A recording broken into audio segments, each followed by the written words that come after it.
ഇടുക്കി തേക്കടിയിൽ സമുദ്രനിരപ്പിൽ നിന്നും 2800 അടി ഉയരത്തിൽ സ്ഥിതി ചെയ്യുന്ന മുല്ലപ്പെരിയാർ ഡാം തകർന്ന ഈ ഭൂമുഖത്ത് നിന്ന് 35 ലക്ഷം പേർ തുടച്ചു നീക്കപ്പെടും. ലോകത്തിൽ തന്നെ ഏറ്റവും കൂടുതൽ അപകട ഭീഷണി നേരിടുന്ന ഒരു ഡാം തന്നെയാണ് മുല്ലപ്പെരിയാർ ഡാം. മുല്ലപ്പെരിയാറിന്റെ അവസ്ഥ ആശങ്കാനിലയിലാണ്. ഇപ്പോൾ കിട്ടിയ വിവരത്തിന്റെ അടിസ്ഥാനത്തിൽ ഞെട്ടിക്കുന്ന വിവരങ്ങളാണ് വെളിയിൽ വന്നിരിക്കുന്നത്.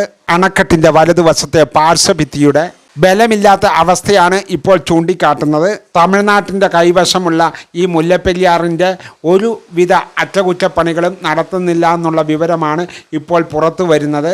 ഇത് റീകമ്മീഷൻ ചെയ്യാനുള്ള നടപടികൾ ഇതുവരെയും നടപ്പിലാക്കാത്തത് മൂലം അപകട ഭീഷണി വർദ്ധിച്ചു വന്നുകൊണ്ടിരിക്കുകയാണ്.